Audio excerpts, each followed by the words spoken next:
1300 hours Pakistan Standard Time. Assalamu alaikum. This is Radio Pakistan. The news read by Hassan Gilani. First, the headlines. Prime Minister says despite COVID-19, remittances from our hardworking overseas Pakistanis rose to $2.3 billion in September this year. Foreign Office spokesperson says India is losing in illegally occupied Jammu and Kashmir and its policies in the valley have completely failed. In Afghanistan, 7 policemen have been killed during clashes in checkpoints in Baghlan and Takhar provinces. In the National T20 Cup in Rawalpindi today, Khyber Pakhtunkhwa will take on Southern Punjab while Balochistan to play against Central Punjab. And now the news in detail. Prime Minister Imran Khan has said despite COVID-19, there are good news for our economy. In a tweet today, he said remittances from our hardworking overseas Pakistanis rose to $2.3 billion in September this year, which is 31% higher than last September and 9% higher than August this year. He said this marks the fourth consecutive month that remittances have remained above $2 billion. The government will spend around 18 billion rupees during the current fiscal year for physical planning and housing sector programs to address the increasing urbanization issues. According to an official data, Pakistan has the highest rate of urbanization in South Asia, and as per population census of 2017, urbanization increased from 32.52% to 36.38% during 1998 to 2017. The federal government has announced relief packages for construction and agriculture sectors and a subsidy of 30 billion rupees under Naya Pakistan housing scheme. The provincial government also announced relief packages for vulnerable people and exemptions in taxes.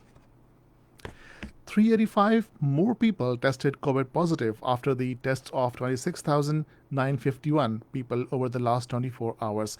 According to the latest statistics, the contagion claimed lives of 10 more people during the last 24 hours. The figure of patients recovered from the virus has reached 304,185. There are now 8,552 active cases in the country.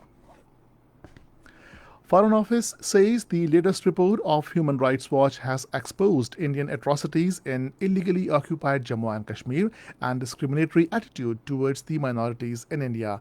Talking to Radio Pakistan, Foreign Office spokesman Zahid Hafiz Chaudhary said the prevailing situation in IIOJK is worsening day by day, and since August 5 last year, Indian forces have been using every brutal tool against the Kashmiris.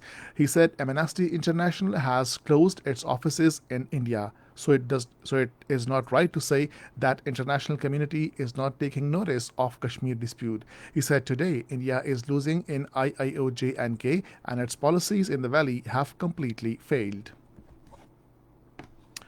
In Indian illegally occupied Jammu and Kashmir, Indian troops in their fresh act of state terrorism martyred 2 Kashmiri youth in Srinagar today. They were killed by troops during a cordon and search operation in Rampagh area of the city. Meanwhile, All Parties Sikh Coordination Committee has staged a protest demonstration in Srinagar to condemn the recent order passed by Modi-led fascist government to grant undue concessions to Hindus while bypassing Sikh and Muslim communities in provision of jobs, education and other facilities. Dozens of Sikhs assembled at Press Enclave in Srinagar and raised slogans against the discriminatory order.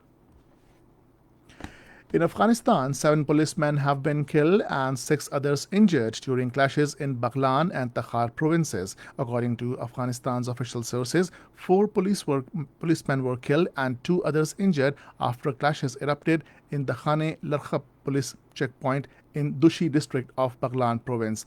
3 policemen lost their lives and 4 others injured during clashes in Bandare Yaqila town in Khwaja Bahauddin district of Takhar province. In Tajikistan, Emomali Rahman is elected following a presidential poll in the country.